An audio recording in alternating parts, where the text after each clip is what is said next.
Welcome back. This is There's Layers to This with Dumi and Faith-Rose. We hope you guys are enjoying your week. We hope you had a great week. We have had an amazing week. We had amazing conversations between myself and Faith-Rose, myself and Jeevan, and we thank you also for some of your engagement on Instagram. And I even got to speak to some of you, even called some of you. It was a great exchange. Hoping that you are enjoying the material that we're bringing to you. We hope that you are blessed and enjoying everyday life as well. Today's episode is on perception. So all we ask is for you to keep open-minded and to share your thoughts in the comments down below. Don't forget as well to check out Faith-Rose's channel. She's coming out with a new series, which is the Identity Interviews. We hope you also enjoy that. All right then, let's get into it. Hello world. I've been saying this on my Instagram. This is not great. I should have never said that. Anyways, we are back. There's Layers to This is back once again. We out here giving you the best that we can. This content creation. I, as always, am Dumi. And you are? Faith-Rose. Yeah, I mean, the conversation that we're having this time is perception, right, of reality. Now, we're gonna be talking about, what is it that you perceive? And this can be from any perspective. What is it that you perceive? How do you see the world? And how do you feel about that? And then the other question is, what makes you so sure you are right? I'm going to start this conversation from the position of being a bitter person. When everything looks red, you're going to believe the world is red. Mm-hmm. If you see everything and everything looks red to you, doesn't mean it's true. But you're going to believe that the world that we see is just red. But you could be wrong. Now, I know that's a very, very bad analogy, but yeah, in my head, it makes sense. Basically, the perception that we have shapes and molds the people that we become, right? So bars upon bars. Bars upon bars, bro. From the day that you are born, actually, it's interesting. Like, for example, it's apparent to me that apparently if a mother, okay, I was watching a sermon and the guy was talking about how if a mother does not like or despises the child that she has, the child when he or she is born inherently is born feeling rejected. Mm-hmm. Because they feel that the mother has never been happy with them being there. Whether the child is born from, rape or extreme circumstances, or the mother is in poverty at the time of having the child ends up having that, that feeling. And, the perception of others becomes your perception. Now, if that child keeps on growing up and still feels like everyone is rejecting them, no matter how much you love that person, or if you, let's say it's a man, and that man feels that everyone is rejecting them, even if you're a lady and you love that man with all your heart, until he can deal with that feeling of rejection, it will never, ever go away. Now, I'm going to ask you the question. How do you feel about that? How do you feel that hurts people? Because I'm gonna eventually relate this to the Black experience, but that will come later on. But yeah, how do you feel that? Oh, you think you're going to relate it to the Black experience? I think I will, but yeah, I know I will. What happens? How do you think that affects a person's life? Well, I would just say two things. So, of course, you've painted a picture of a particular type of person, mm-hmm. right? And that's one type of person. And I think our formative years are very important. It doesn't matter whether you're born out in a loveless home or whatever it is. You're completely different from your brother and your sister. I'm completely different from my brother and my sister. Why is that? Because the way I receive information is different to the way they do. We have different levels of sensitivities and all of these kind of things that really do that can affect the way we view the world and the way we receive information.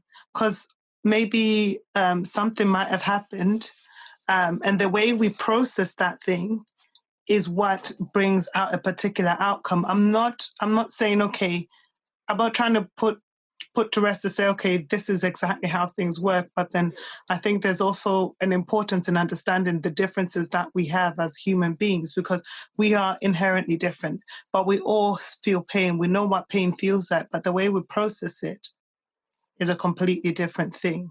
So sometimes we can talk of, like, a child who grew up in the most disadvantaged circumstances, and would say, okay, well, they're going through something. We could also look at another child who has gone through very advantageous circumstances, but then they are also on a similar trajectory as a person who maybe is coming from a disadvantaged place.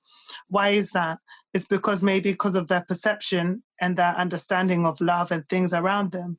So just because you've got both parents and your parents are in the best possible job that they can be, and they give you everything that you want at the drop of a hat, doesn't mean that, that's the magic wand that is spread over your life and you'll be able to have everything as it is, because, there's a lot of stuff. And I think there are flaws that we all have as human beings.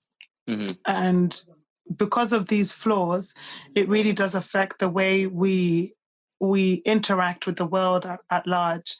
And I think, just to go back to answering your question, if we're looking at people's perception and basically how they navigate their way through the world, of course, their experiences at the beginning have something to do with it, but also their sensitivities and their sensitivities also have something to do with it. And I think that's something that needs to be acknowledged.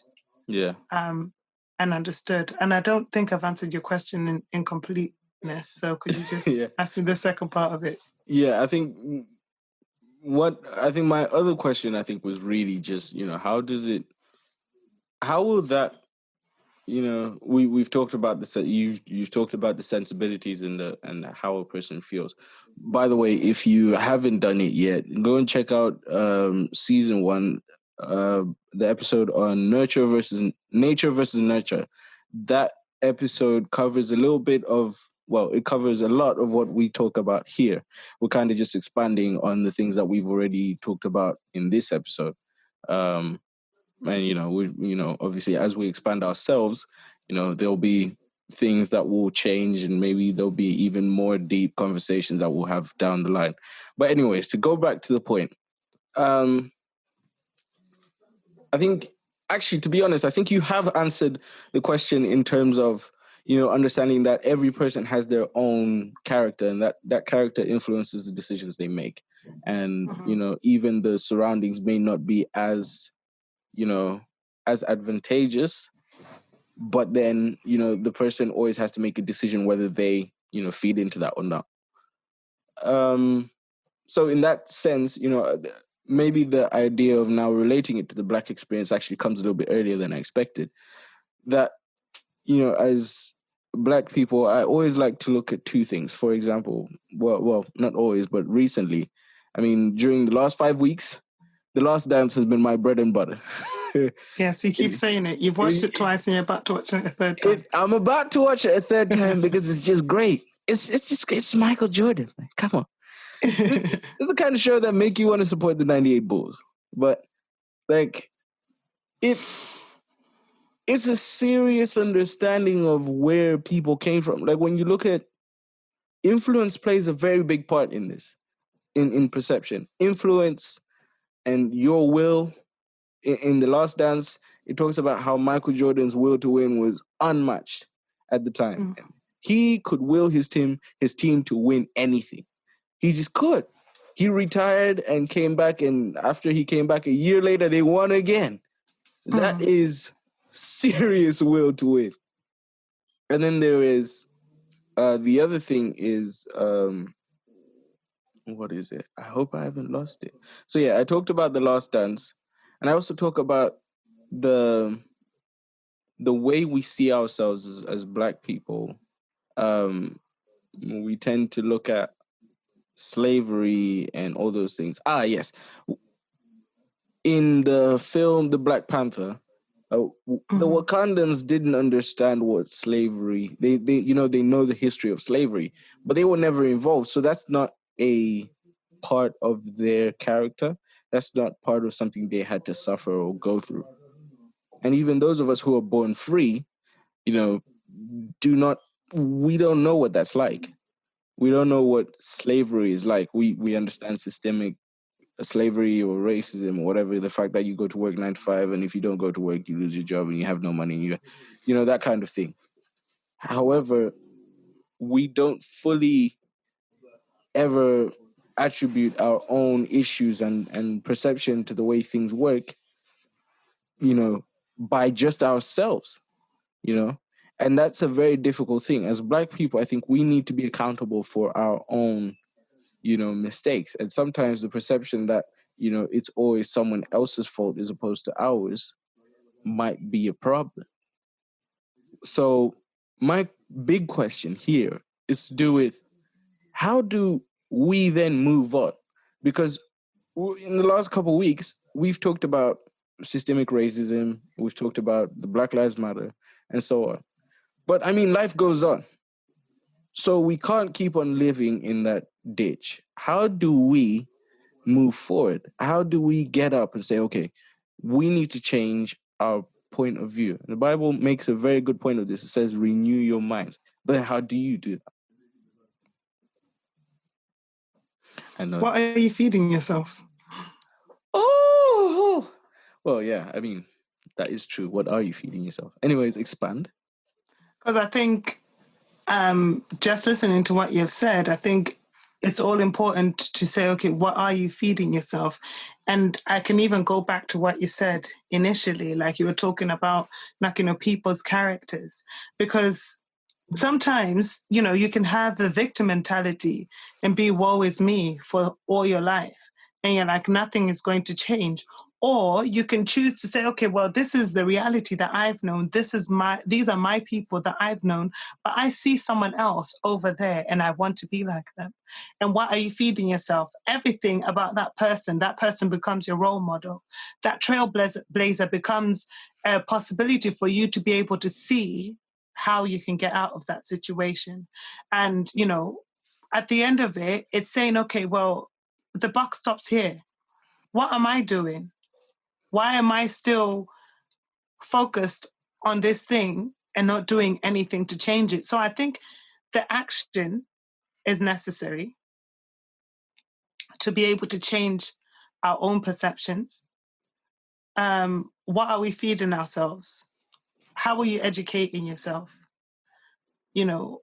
How are you reflecting? Because I believe reflection is such an important tool that we often overlook. So if we're looking at how we're reflecting on stuff, then that really changes a lot of how we process the world. Because for me, I believe perception is everything, right? Perception is everything. I remember watching one TED Talk once, and I think this guy was talking about, the way men approach situations, like the way approaching a woman. Bearing in mind, this woman's probably rejected him like 5 times, right? And he keeps going back. And if the shoe was on the other foot, if that was a woman and the man maybe rejected her once, she's like, okay, well, that's it. I'm moving on with my life. I'll find It's someone not else. happening. But let's look at the perception of maybe the male, or maybe do we call him a hunter? Let's look at his perception. Mhm. What is a man saying? Okay, no, okay, not today. The next no, maybe the sun was too bright. The next no, maybe she needed a glass of water. The environment wasn't set right. So if we're looking at our perception, our goal still remains the same. Mhm. But the way we go at it is it has to change. It has to evolve, because in that time, I'm saying, okay, maybe no today, but there's always tomorrow. So what does that mean? If we say tomorrow is a new day, so then that means there's a new way that you can approach the situation. Study your prey. If you want to look at it from the hunter and his prey, study your prey. Study what it is that you actually want, and say, okay, well, if that's what I want and this didn't work the first time, what am I doing now to get it? Mhm. And I think in the grand scheme of things, it's all about really looking at what we want. Like, to me, what do you want? You could tell me what you want. What is a very easy thing to understand and to say. But then, how are you going to get there? Like, what are you doing right now? Because what you wanting is very easy. Wanting is different from needing. Wanting is synonymous with, like, instant gratification, and it's those people who allow delayed gratification to get something, who probably are the ones who go further, Mhm. because they're willing to do the work, and it takes work.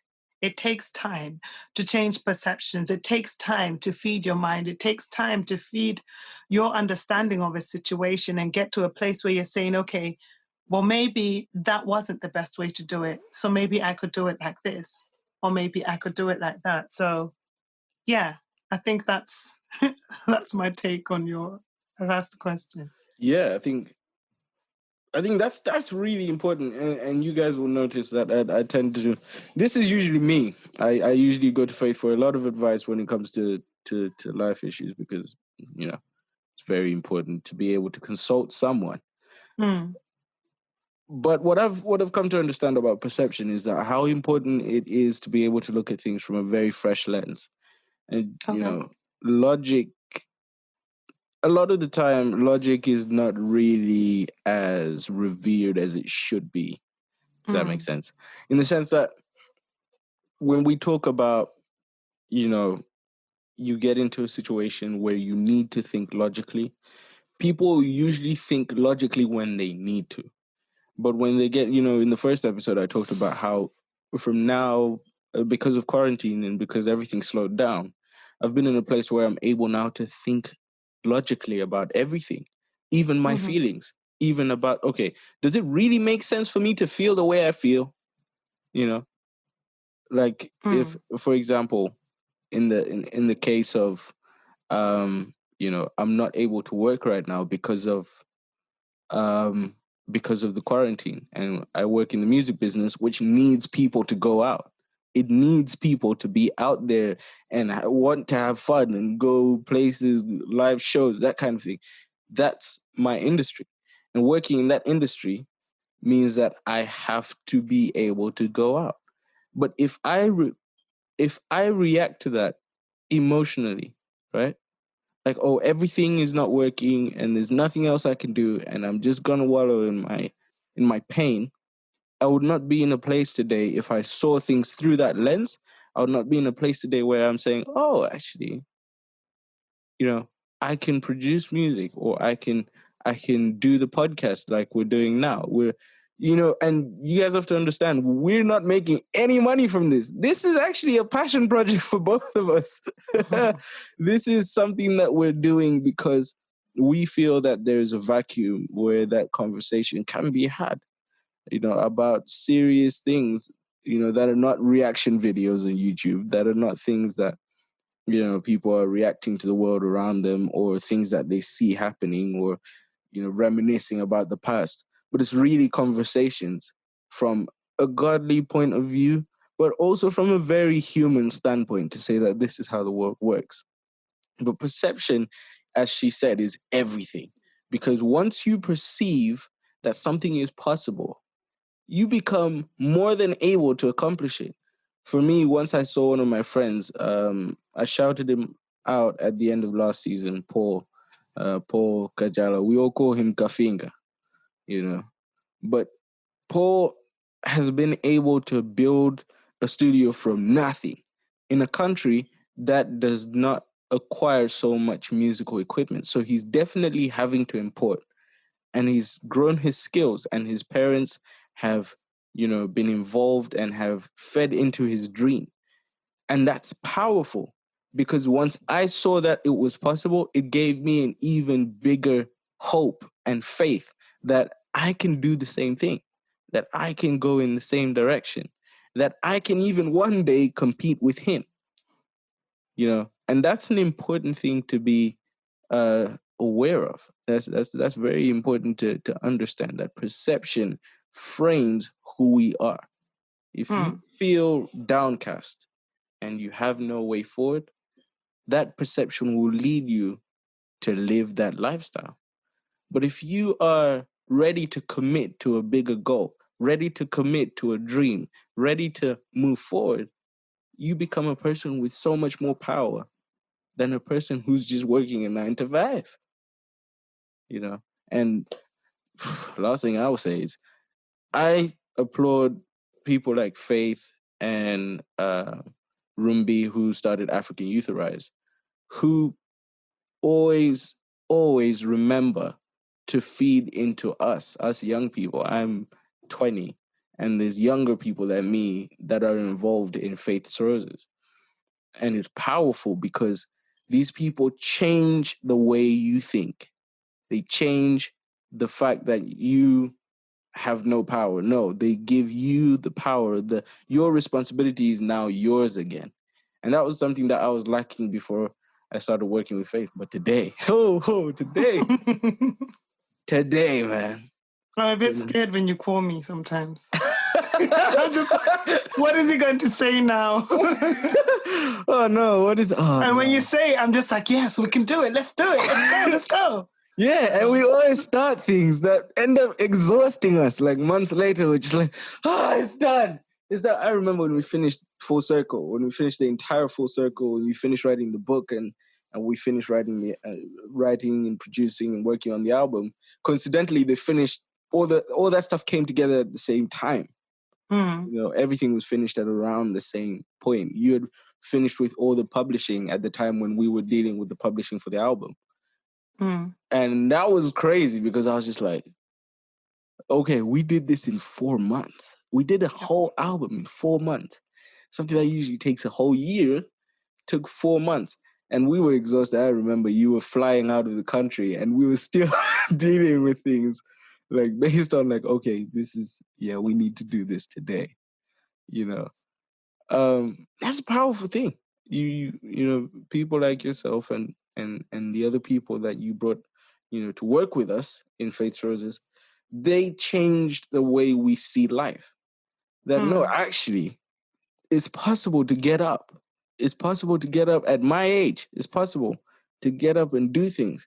I don't have to be necessarily the most educated person in the world, but I have to have a dream, be willing to work for it, but also be willing to take advice when it's given. And that's powerful. Powerful. I just want to build on a couple of things that you said there. So, I mean, I think it's very important when we're talking about perception, and I think you've hit the nail on the head. And so I'm not going to labor that point. But, it's important really to have that opportunity to think differently. And if we're looking back to we need to empower ourselves and not look at ourselves as people who are disempowered. We have dreams, we have ideas, and once we understand that it's possible, then we'll then realize that it's necessary. There's a reason that I was brought onto this earth. There's a reason why I can do the things the way that I do them. There's a reason why I love this and I love that and I love this and I love that. There's a reason for all of it. And if we understand that reason, that's our purpose. And when we're looking at it from the biblical standpoint, it's not, and I remember you said this in season 1, when we're talking about like, God's plan, something along those lines. But then what you said is like, the way we look at things, it's like there's a blueprint for our lives. And, we're probably like an ant, just like walking around, and we're being able to see different parts of our lives. But then there's a whole bigger picture that God has in store for us. And what our responsibility is to walk on that path. They say that the line of success is linear. It's one way. So it means just go in this way.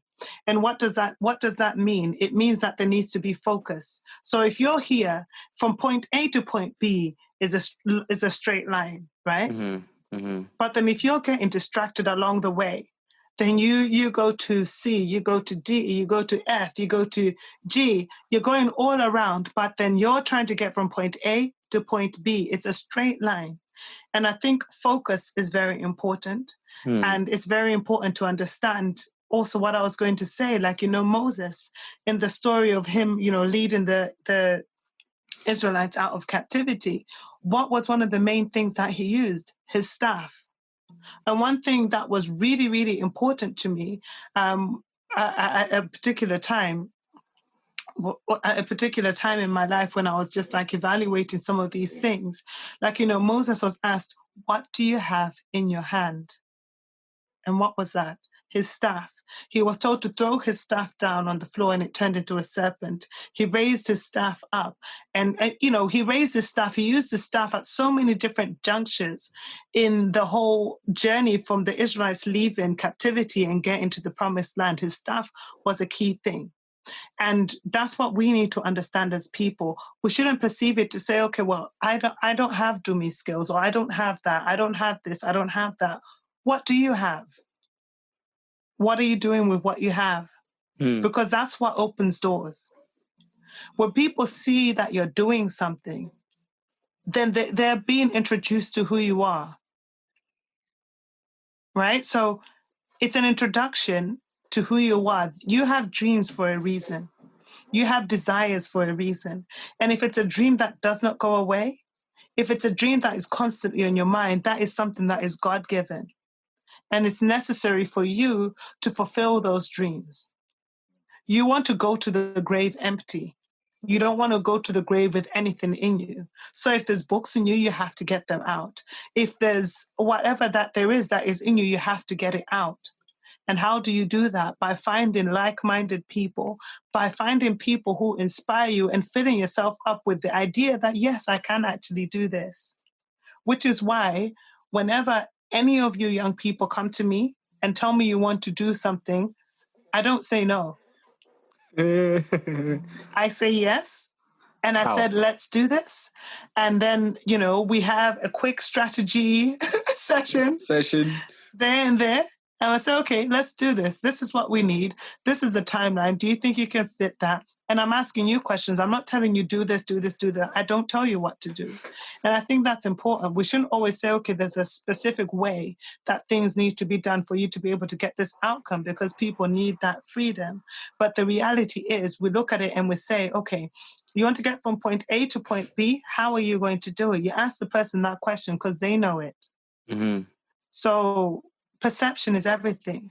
And once we understand and once we believe in ourselves and we're able to see the truth of who we are come to fruition.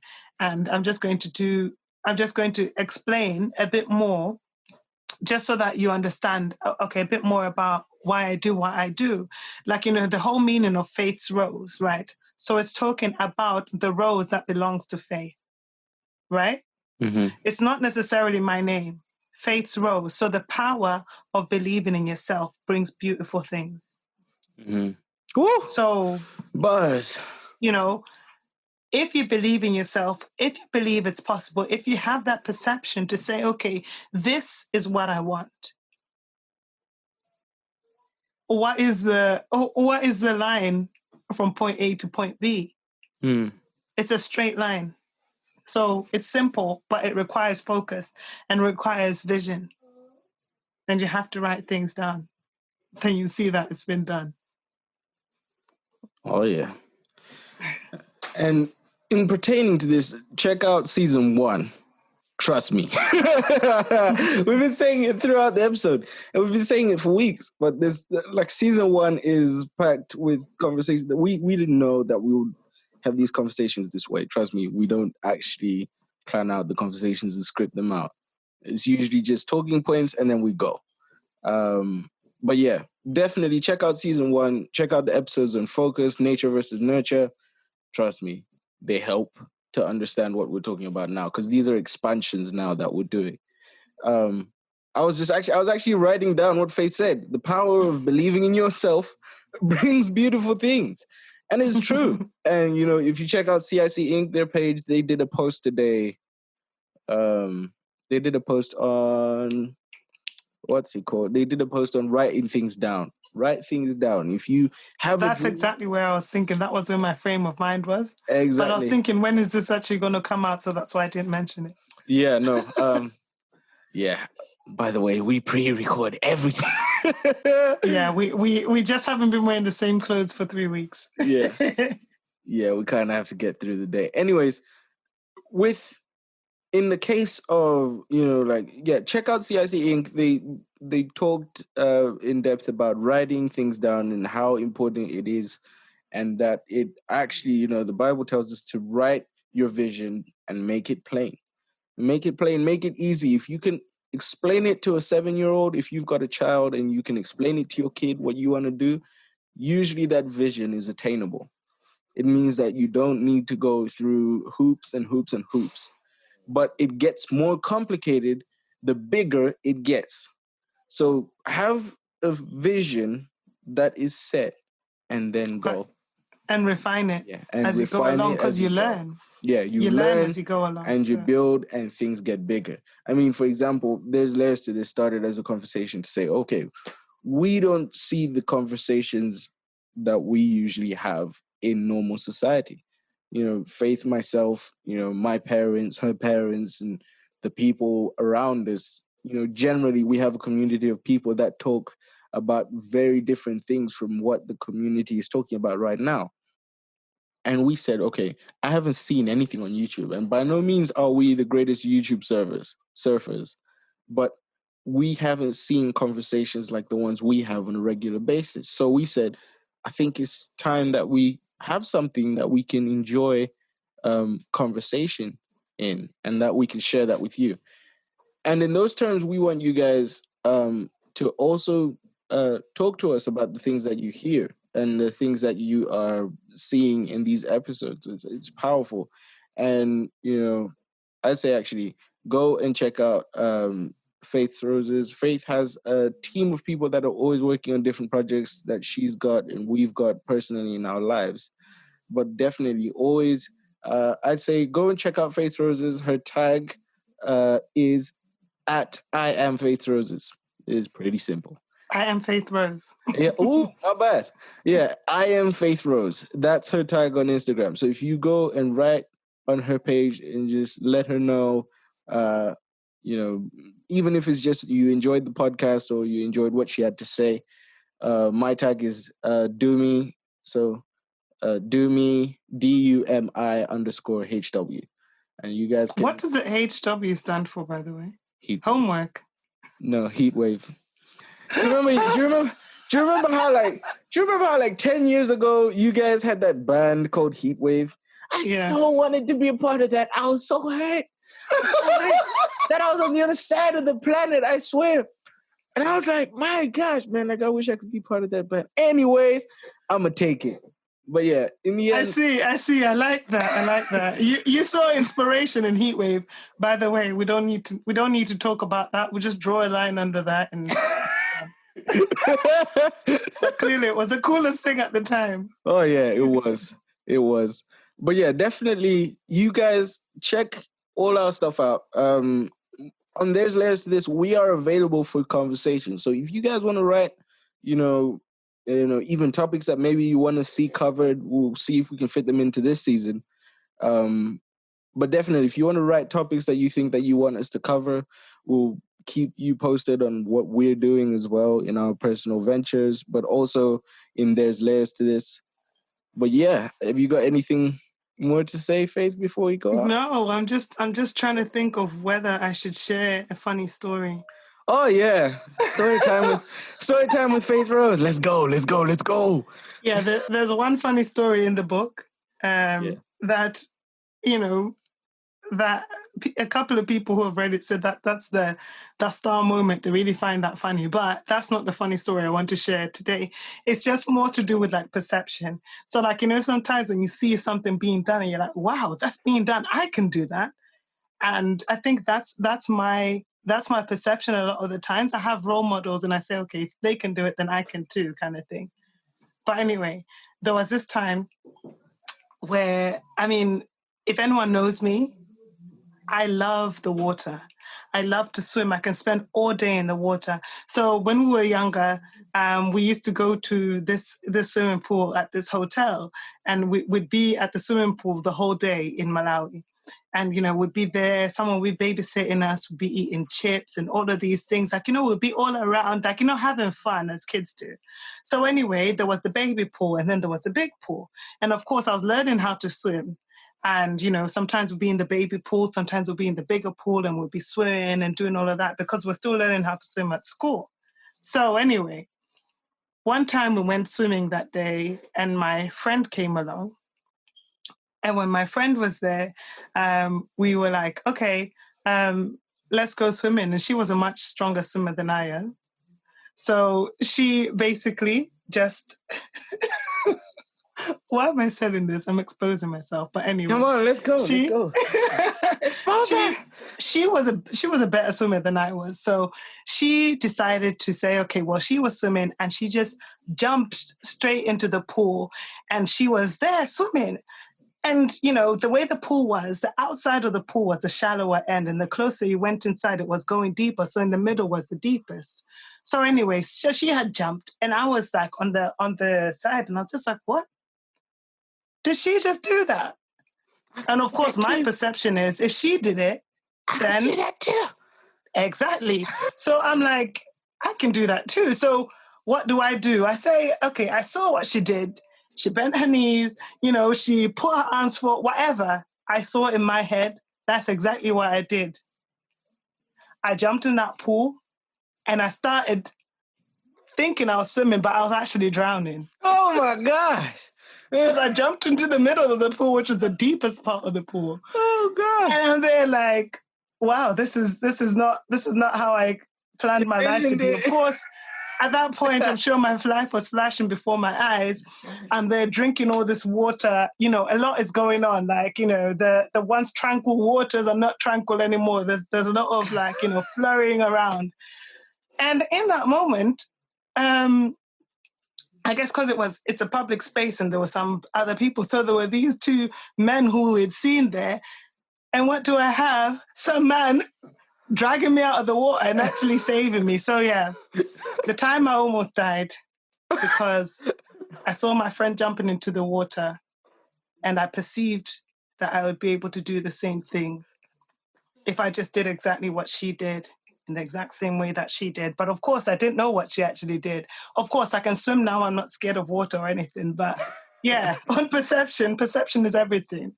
So that gave me the confidence. And yeah, gain your confidence. Know that you're going to fail sometimes. Know that sometimes you'll need saving. There's so many life lessons in there. But if at first you don't succeed, try again. Because that didn't put me off. I kept doing it. Until, of course, I knew how to swim. I didn't keep jumping in and drowning. Yeah. And eventually, you know, I learned how to swim, and there was even a diving board, and I used to dive into the water. So, you know, it's calm. Like, you know, we're good. I'm not scared of water. I love the water still. So, yeah, that's the story about perception and how I almost died. Yeah, perception is everything, man. Like, yeah, perception is a powerful thing. We live in a world that is full of perception, and it governs our lives. So if you guys enjoyed what you guys watched, and because you pretty much did, if you like all the way to the end, because you did, like and comment. Check us out on, you know, like SoundCloud. You can go back to season 1. You can check the previous episodes. Just check us out and leave comments. We would love to hear what you guys would like to say. We want to hear how we can improve, how we can get better. We want to perceive a community. Oh, man. Oh wow, you went there. That one. Anyways, but yeah, remember, the power of believing in yourself brings beautiful things. Believe in yourself, believe in God, and believe that your perception will lead you to greatness. So that's it from us from There's Layers to This. I'm Dumi and I am Faith-Rose. Yeah, let's get it, man.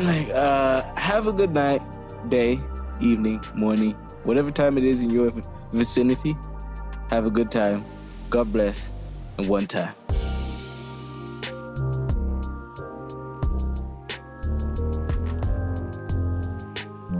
Well, that's the end of today's episode on perception. We hope you enjoyed that episode.